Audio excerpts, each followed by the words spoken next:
Hi guys, good morning. Dito po tayo ngayon. Ganda ng araw. Ayan. Yan yung ating mga kapunuan dito. Ayan, halaman. Ngayon, ito yung isang ano natin. Itong split natin. Ayan, so far maganda yung naging resulta. Ayan, may mga workers na silang malabas-pasok.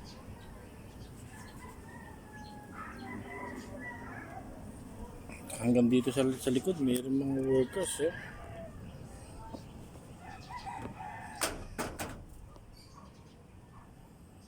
Ayan, mga workers nila.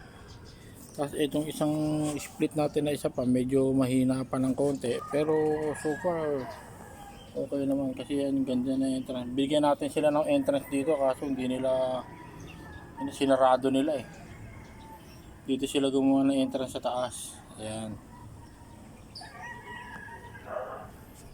Meron talagang ganun. Kaya hindi rin natin mapipilit yung mga binatin sa kung saan sila papasok at lalabas.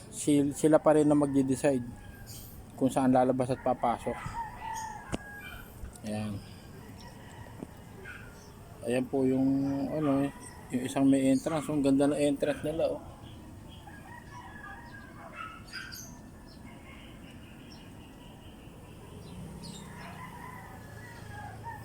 Ito maganda din ang entrance oh.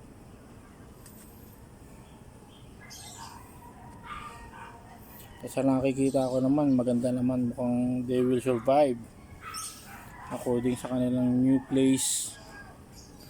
At bukas mag-split tayo ng 2 colonies uli para maging 4 uli yung dalawa na yun. So para yung mas marami na sila. Ayan. Ayan yung iba oh. Sinisild talaga nila ng maayos yung bawat bahay nila eh. Nilalagyan nila ng mga dagta para maging proteksyon laban sa kanilang mga kalaban. Ayan o. Ang ganda eh. Ilipat muna natin yung ating mga halaman dun sa kabila kasi magdadagdag tayo eh. Ito bago natin pwesto yan, paglalagyan ng mga split colonies natin. Dagdag puwersa. Yan. At ito yung solar power. Yan.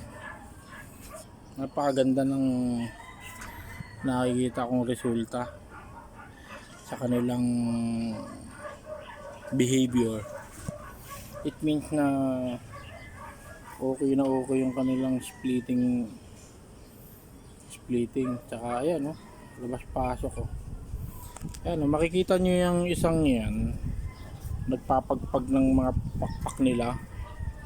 Ibig sabihin yan, need na ma-maintain yung tamang temperature sa loob ng bahay nila ng hive. So yung hangin na yan yung magko-control ng init at lamig. Tinutulak din nila yung palabas, tutulak nila paloob. So para maging tama at kaaya-aya lang ang temperatura sa loob ng kanilang hive box. Dapat kasi at least nasa 27, 28 at 27, 26 ang temperatura ng kanilang hive sa loob. Kaya patuloy yan yung mga kumakampay ng pakpak na yan. Ayan. Saka makikita nyo yung iba papasok, may dala na silang honey, may dala silang pollen galing sa mga bulaklak. Ibig sabihin naghahakot na sila ng pagkain nila. Araw-araw yan sila nagtatrabaho. So ang lukot talagang napakasipag. Maaga pa lang nagtatrabaho na sila, umulan umaraw nagtatrabaho sila. Compare sa mga Pilipino, pag may pera ayaw na magtrabaho. Ay nako, hindi gaya ng mga bubuyog, talagang napakasipag talaga nila magtrabaho. Ayan. Ayan o. Ito yung isa entrance, so sinara nila oh. Binigyan ko sila ng magandang entrance, sinara.